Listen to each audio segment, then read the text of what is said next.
Paramashivoham. Om Nithyananda Paramashivoham. Om Nithyananda Paramashivoham. Om Nithyananda Paramashivoham. Om Nithyananda Paramashivoham. Om Nithyananda Paramashivoham. Om Nithyananda Paramashivoham. Om Nithyananda Paramashivoham. Om Nithyananda Paramashivoham. And all of you can take a moment to go back to activated.com or whichever weather forecast you're using, app you're using, and check the current temperature of that place. Matthew is correct, and check Korean, Brazilian, you can check. And all the participants, each of you can check whichever place you're manifesting for. Please check the weather forecast, and if you've called your friend or relative, you can ask them as well. What is the temperature change? Can each of you post in the chat what you were able to experience during the manifestation? What were you able to experience? What did you feel? And how much the temperature has changed? Can I request each of you to post? Here in the chat. Actually, for all the participants, we will continue the next session. Actually, the next session is actually a very powerful session. That's the initiation Swami is only giving us today.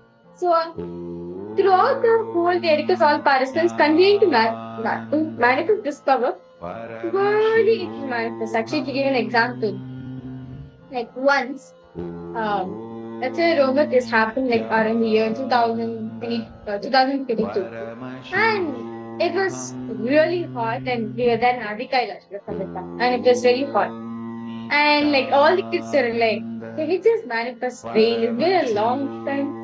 It's been a long time we had rain. It's a long time we had rain in that campus in the Adina. So we were like, okay, Swamiji initiated this power. It is possible. If Swamiji is initiated, at least we can all of us can command it.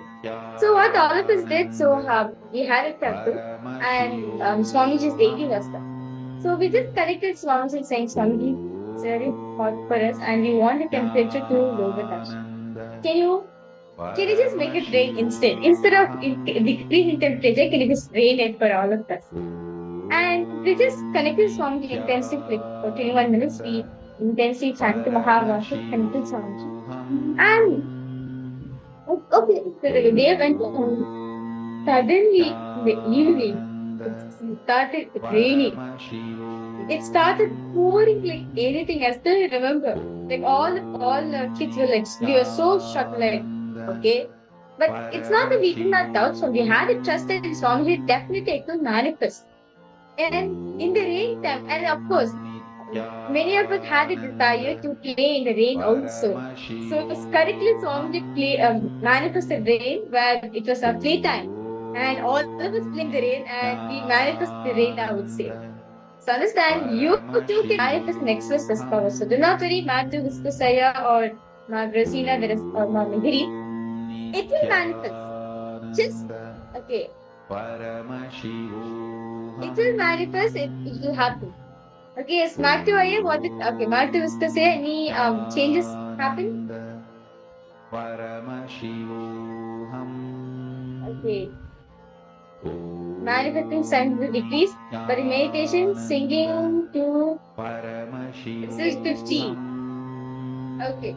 No issues there. As the we'll now be entering into the next session. But as the session goes, listen to Swamiji. And in that same space, just actually this power of weather changing is very beautiful. You just need to give the command. And once you give the command, you just need to keep following up. Like means you need to just keep checking, okay, will change, will change, So just continue to sit and manifest the power as you listen to Swamiji. And after some time, you can check again. And if it doesn't change, it's okay. Well, another place. It will manifest, I would say. It will manifest. Just have a trust in Swamiji, it will manifest. It just sometimes it takes some time to see with the naked eyes. And actually, maybe to update on the weather forecast also, maybe it may take some time. So actually, I think you're in Oregon, right? As far as what I remember, you had shared that you're joining us from Oregon, right? So you can actually even ask your friend and you yourself can see how the temperature changes if you are in the exact location. Okay. So the next session is actually a very important session, yet a very interesting session. Most of us have this question right within ourselves.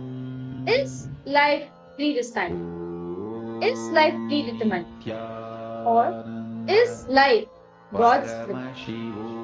Or is life free will? Why many of us have this question, right? But Swamiji says, life is super-determinism. Life is neither God's will, nor free will, nor predestined. It is super-determinism. What is super-determinism? Swamiji is going to expanding that topic for all of us now. And this is the initiation. Swamiji is going to be giving it to each and every one of us. And actually beautifully, Swamiji will be sharing with all of us the story of how Ganga Mata came down and how Bhagirath, using his super-determinism, his will persistence, brought Ganga down as an example for us to understand super-determinism and will persistence. So let us see these beautiful relations from Swamiji now.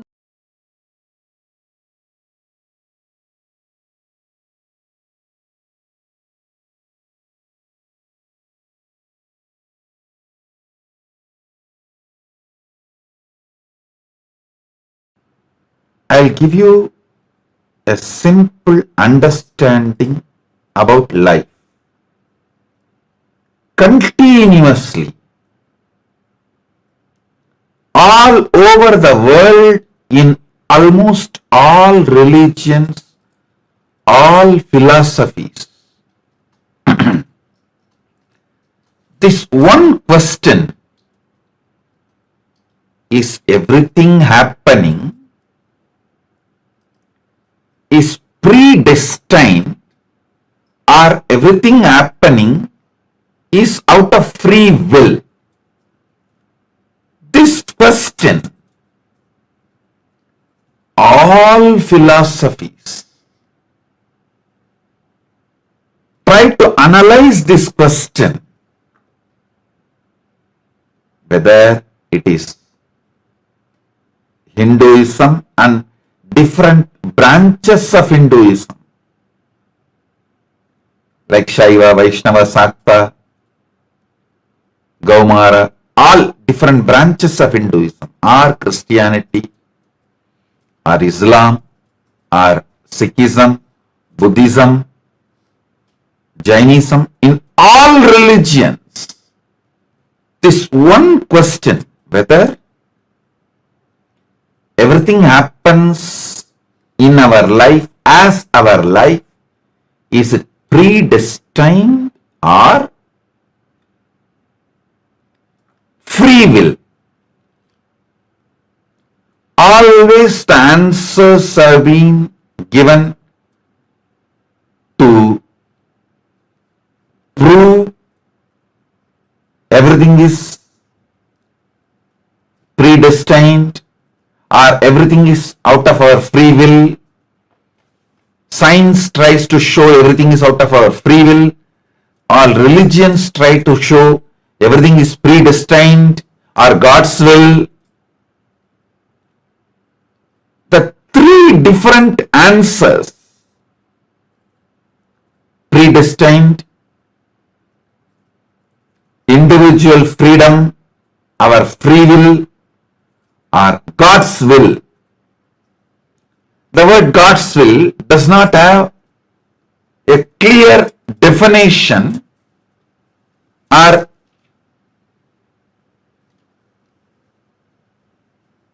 ability to establish that there is a clear God's will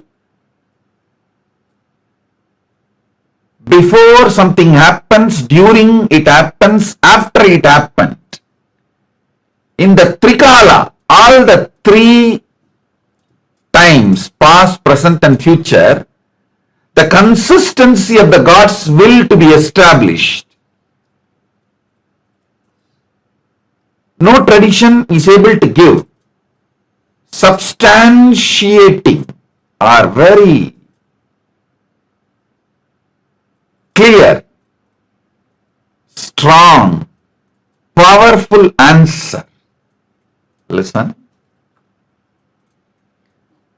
This question is intense. So if you sincerely listen, this big load, incompletion, doubt you are carrying about life can be cleared. This doubt, is everything happening in my life predestined or God's will or my free will? If this question is understood, if this doubt is cleared, all your self-doubt will be destroyed. Literally 99% of your problems will be solved.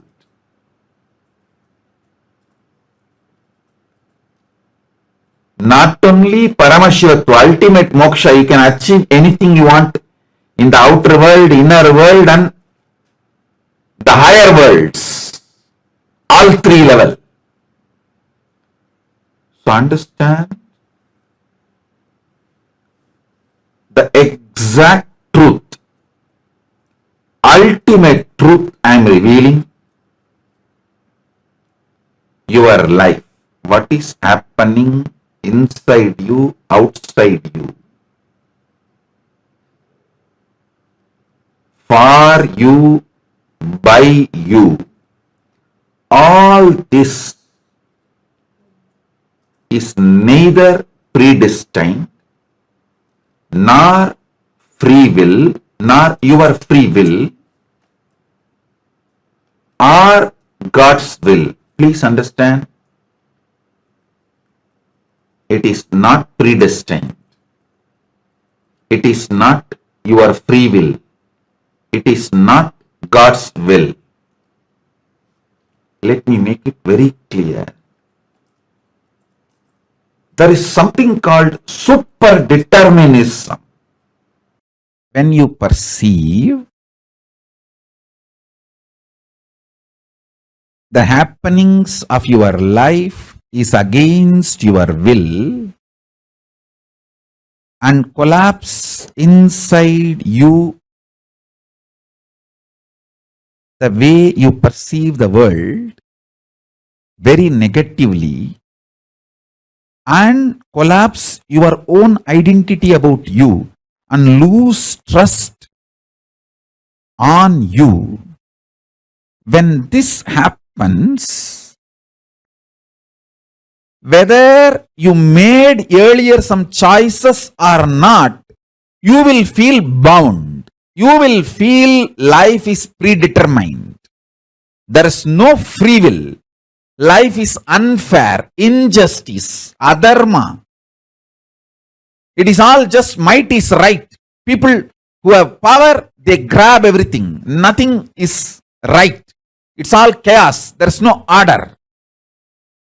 And at some moment, when things happen as you want in the outer world, and your perception about the world is little better, you feel, the free will is life. There is a possibility. I can recreate, rebuild. Life has some hope. But please understand, both are of truth. Why even the idea of free will is of truth? Because you feel relieved, hope because of outer world happening. But the real truth is, if you decide to cognize the truth, you are Paramashiva, Paramatma, ultimate powerfulness, subjectively about you. From that subjective truth,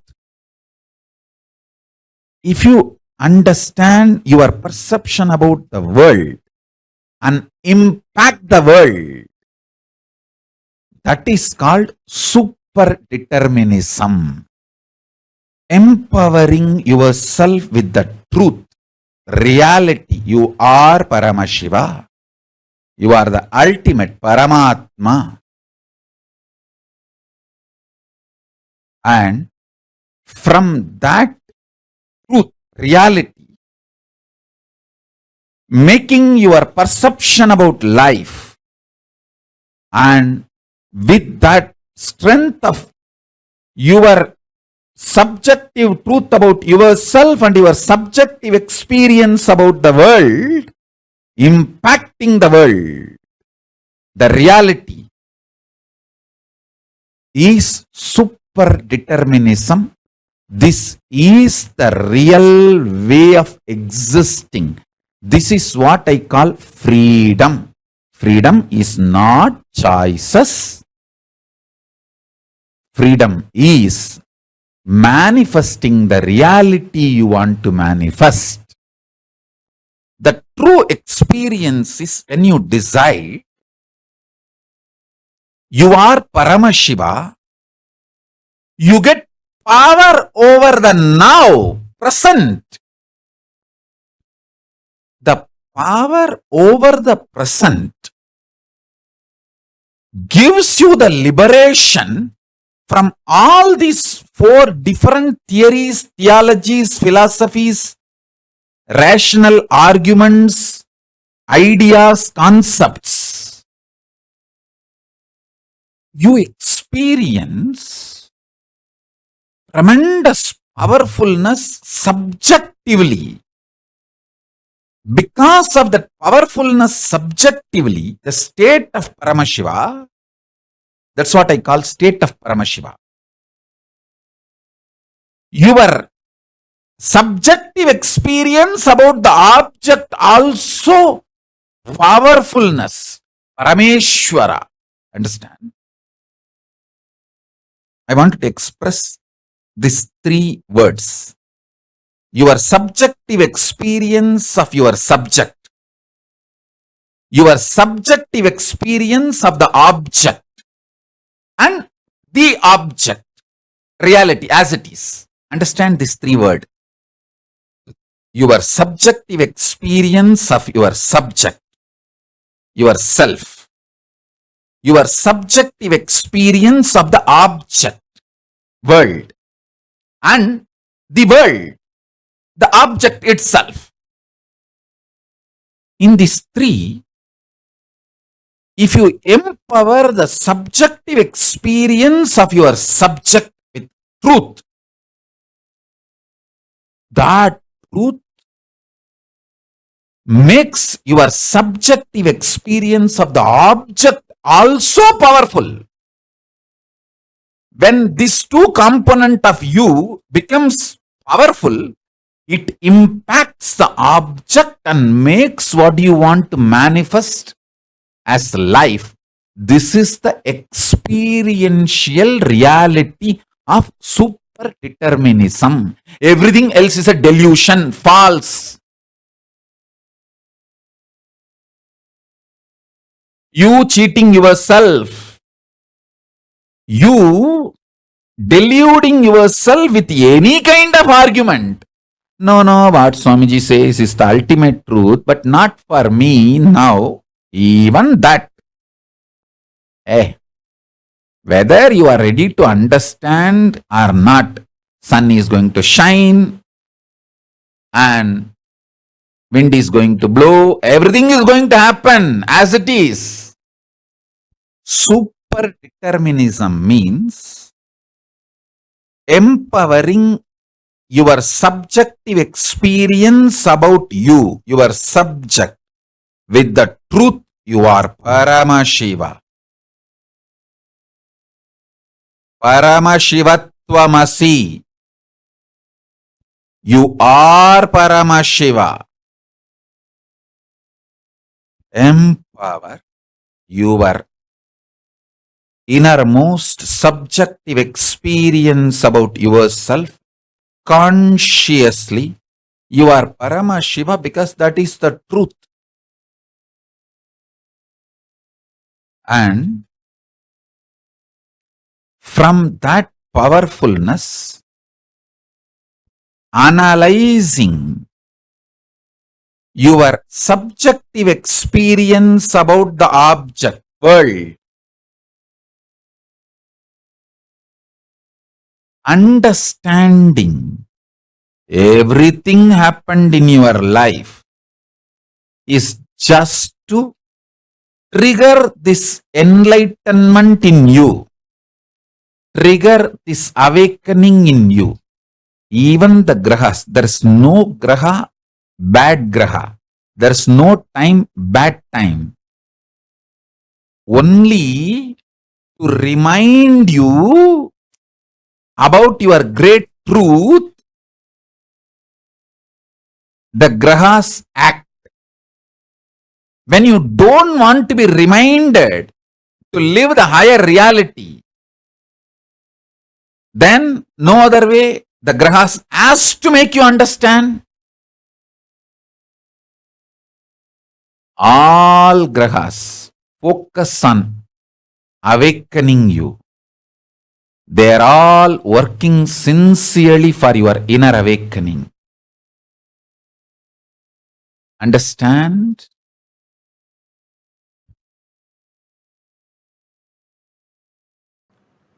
I'll give you the example of Ganga Avataranam, the Gangadhara Murti's story. See, Ganga coming to planet Earth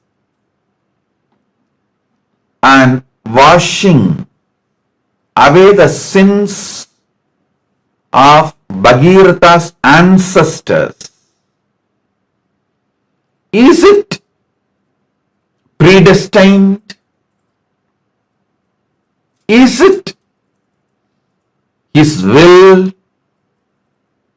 Is it God's will?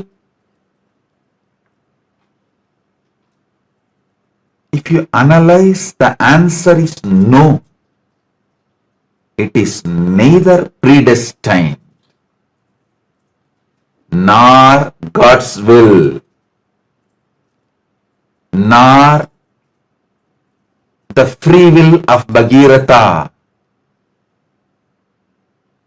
It is super-determinism of Bhagiratha.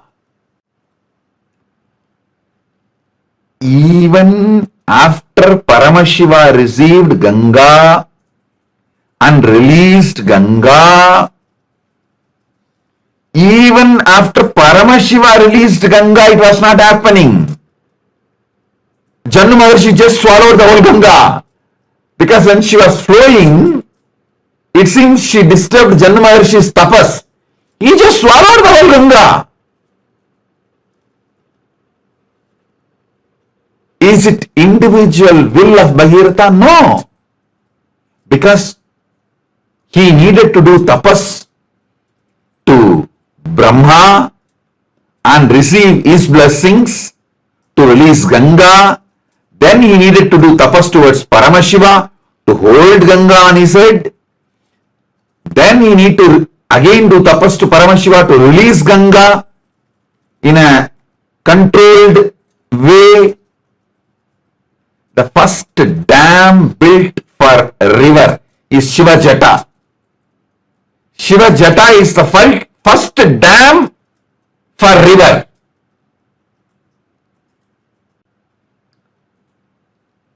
So very controlled way Ganga was released, but even after that the problem was not solved. He has to do tapas towards Jannu Maharshi and ask him to release Ganga. So understand, life is super-determinism.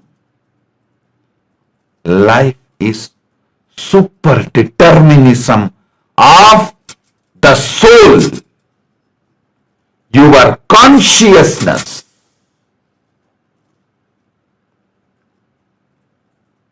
Life is super-determinism of your consciousness.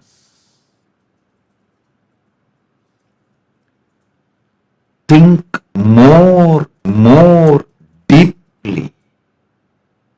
Meditate on this. There's a layers and layers of truths in this story. There is layers and layers of truth in this story. First, Bhagirath decides to bring Ganga to liberate his forefathers from their karmas, sins, and give them moksha. Then, he doing tapas towards Brahma, Brahma releasing Ganga. Even after Ganga was released, she was rushing with such high energy and speed.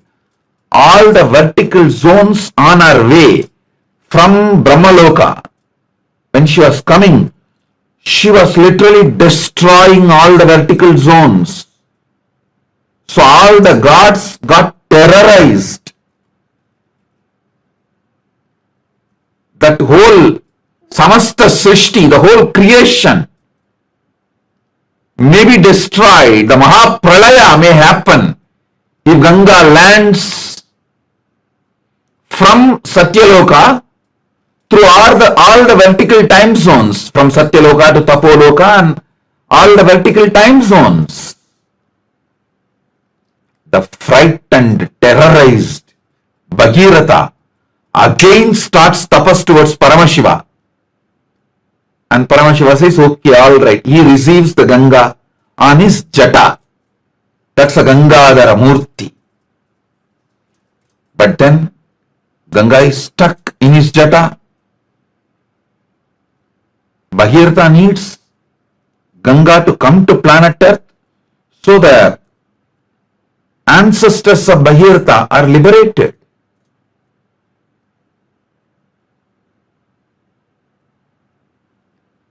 So what to do? Again, he does tapas towards Paramashiva, and Paramashiva just moves one of his jata and releases Ganga. Ganga Visarjana Murti. He manifests as Ganga Visarjana Murti. And again, when she was coming to planet Earth, the way she was flowing, excited, from Maha KAILASA to this Bhuloka KAILASA, from Bhuloka KAILASA to Manasarovar, from Manasarovar towards the Bhumi, the Bharatavarsha. On the way, she knowingly or unknowingly disturbed the Jannu Maharshi's tapas. So Jannu Maharshi just swallowed her, drank the whole thing.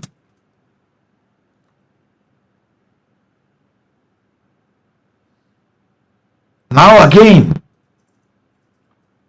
Bhagirath has to do tapas to Jannu Maharshi and ask him to release Ganga.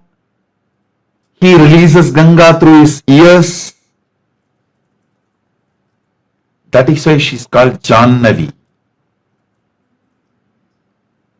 Because She was born out of Jannu Maharshi. She is called Jannavi. So now, after so much, finally Ganga comes and washes away the ashes of Bhagirath's ancestors and liberates all of them from their sins and gives them moksha. That is why Ganga has a name Mokshadayini. In this whole story, I should not say story, it's a history of Ganga. Not story, history of Ganga.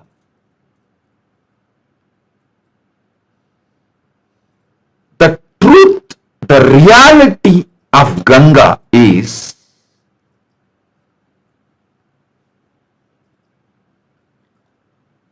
she did not happen because of destined,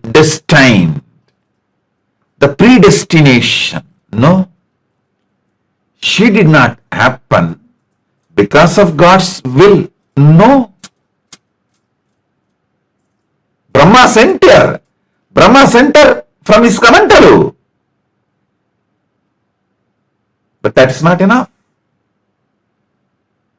She did not happen out of free will of Bhagiratha. No. She happened out of super-determinism of Bhagiratha.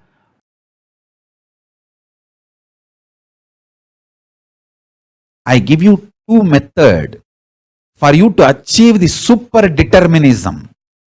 One, deciding to cognize your Paramashiva, because that is the truth. That's the truth.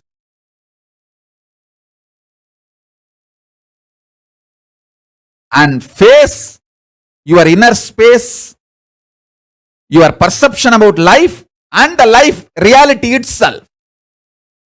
With this truth, I am Paramashiva. This is what is having power over now. Life, reality. That's first. Second,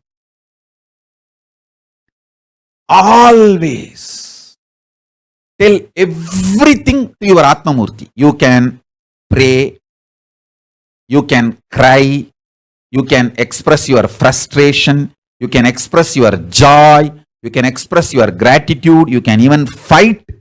Do everything with your Atmalinga and Atmamurti. Everything. Continuously talking to your Atmalinga and Atmamurti will give you the power to manifest what you want. Shakti. And Buddhi to change wherever you need to change. Above all, Bhakti. The romantic existence with cosmos. You will get all three. Constantly talk to Atmalinga and Atmamurti. Take these two as the method to achieve super-determinism. One,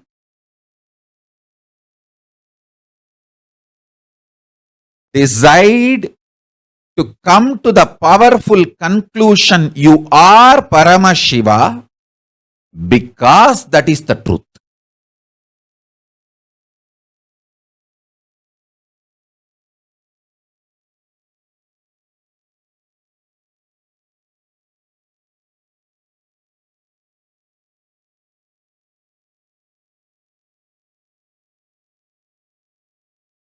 Om Paramashivoham. Om Nithyananda Paramashivoham.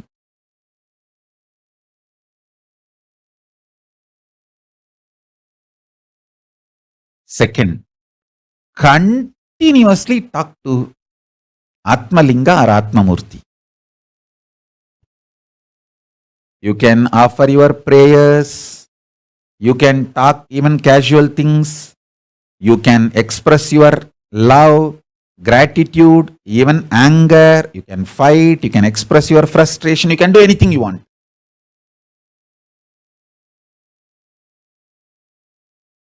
and I commit with you, I will respond to you immediately. I'll give you what you want. Shakti, to manifest your life as you want. Buddhi, intelligence to alter. If at all you need to alter somewhere your wants for your greater, better, complete life.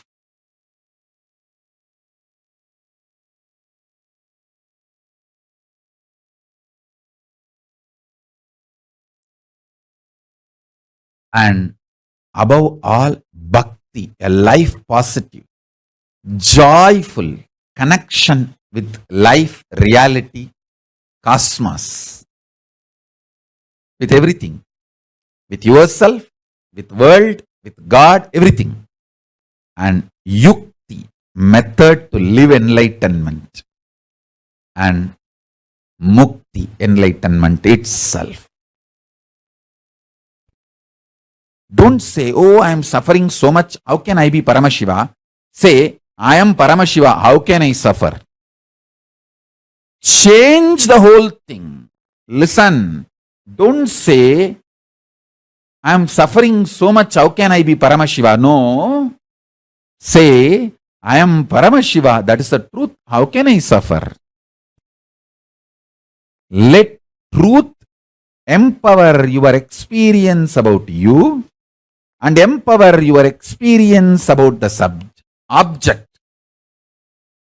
Let the truth empower the subject's experience about subject, subject's experience about object, and object itself, all three. This is what I call super-determinism. There's a beautiful verse. The Guru's feet is Samsaya Rakshasa Nasa Mahastram. Samsaya, doubt, is described, equated as a Rakshasa, demon, devil, Satan. Samsaya Rakshasa Nasa Mahastram. Samsaya is Rakshasa. It starts as a doubt, evolves as a hatred, ripes as denial. You suffer with 4 levels of doubts. SDHD, self-doubt, self-hatred, self-denial. LDHD, life-doubt, life-hatred, life-denial. GDHD, God-doubt, God-hatred, God-denial. And one more GDHD, Guru-doubt, Guru-hatred, Guru-denial.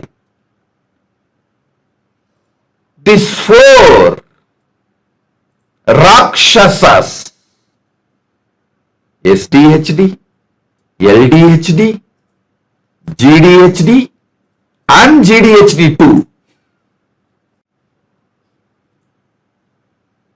All these 4 can be destroyed with this one understanding, one cognition.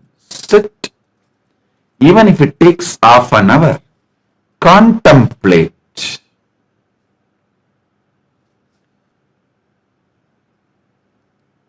This ultimate truth, which Guru gives you as an initiation.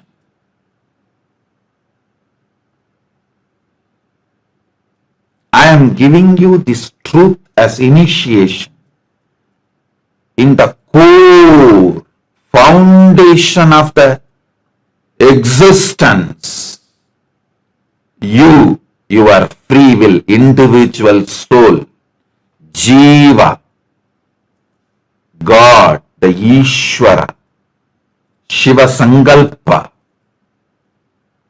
and Jagat, the natural law of the universe, Jagat.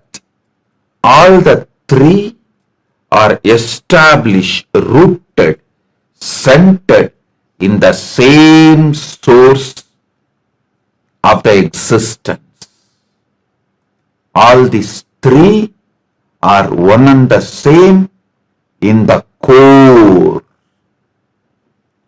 Cognize this, and from that cognition, manifest yourself. That is called super-determinism. In that super-determinism, all the three, individual will,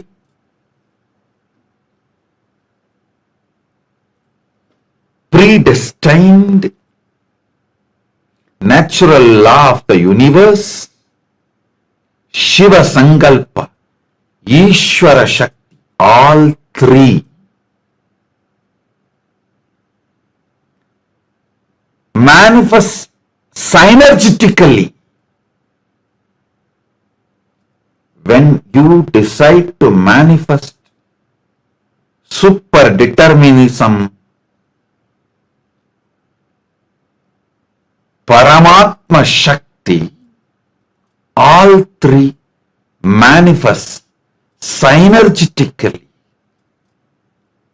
That synergy manifests your life, your success. If you are going for a business meeting, sit and cognize the Paramadvaita Satya.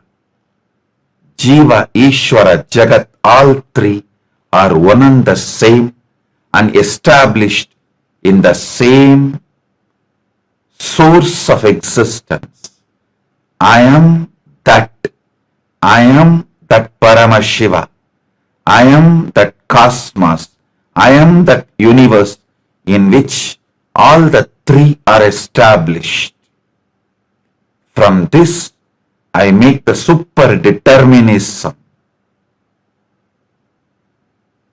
From this, I manifest what I want to manifest.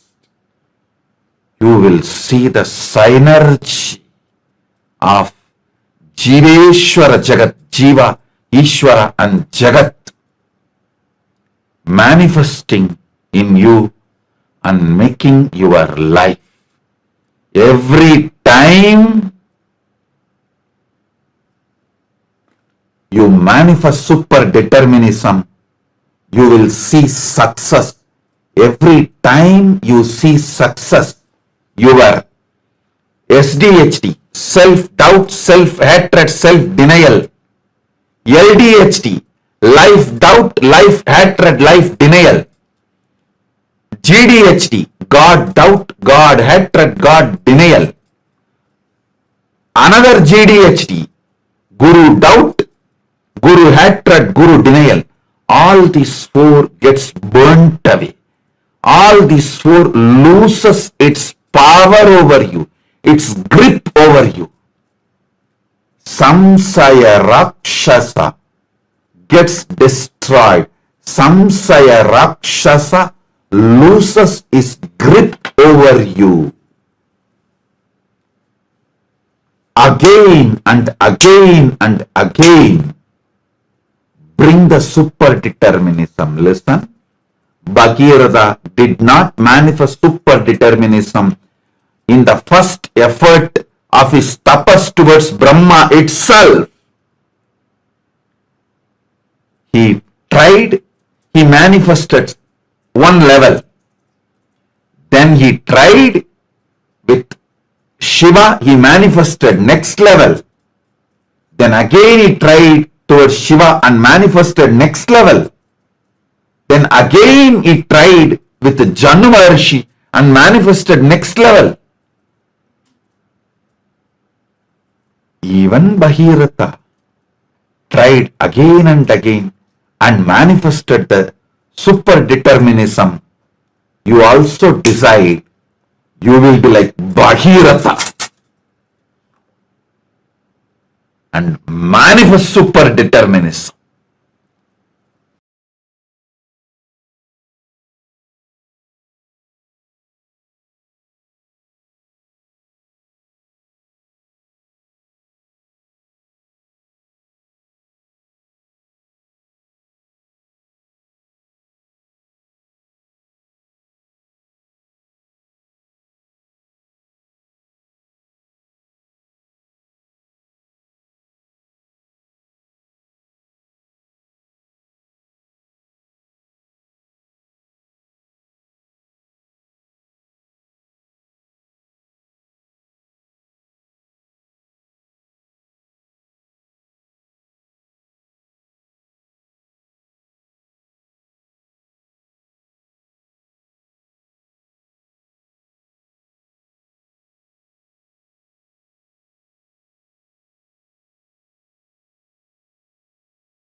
Nithyananda Paramashivoham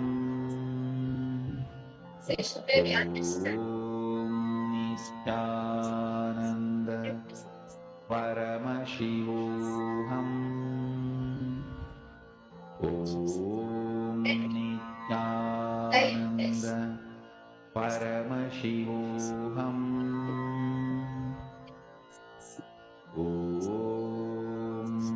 Nithyananda Paramashivoham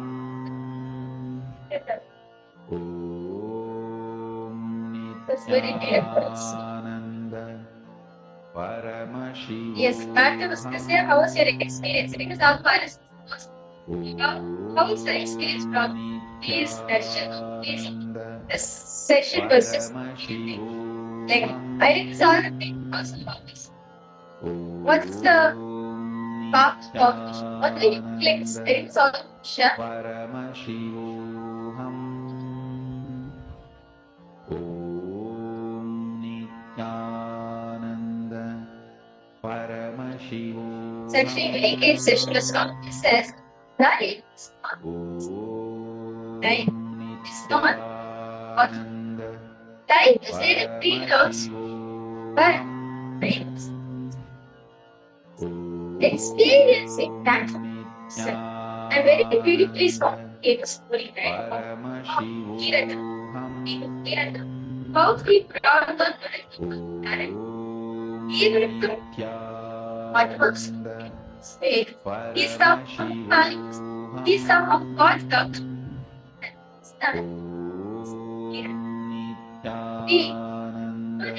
It's right.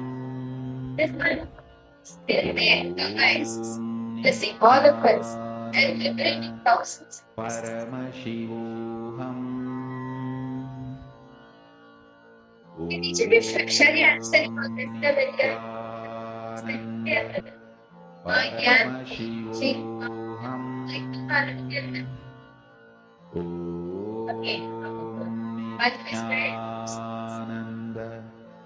Paramashivoham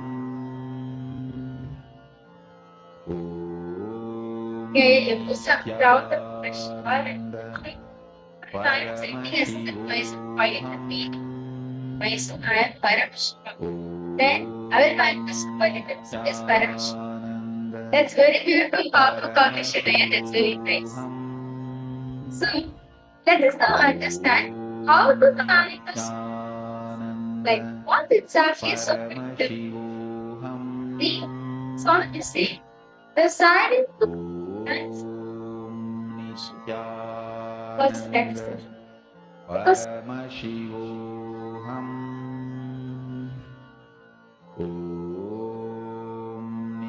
Nithyananda Paramashivoham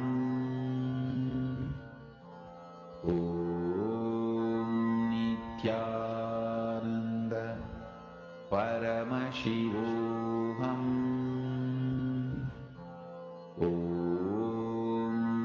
Nithyananda Paramashivoham Nithyananda Paramashivoham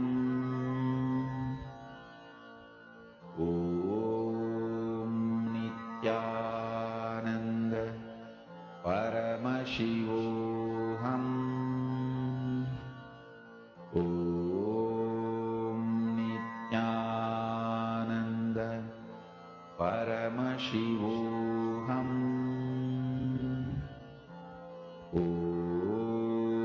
Nithyananda Paramashivoham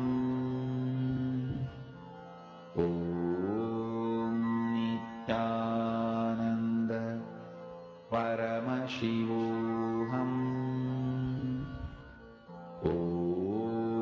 Nithyananda Paramashivoham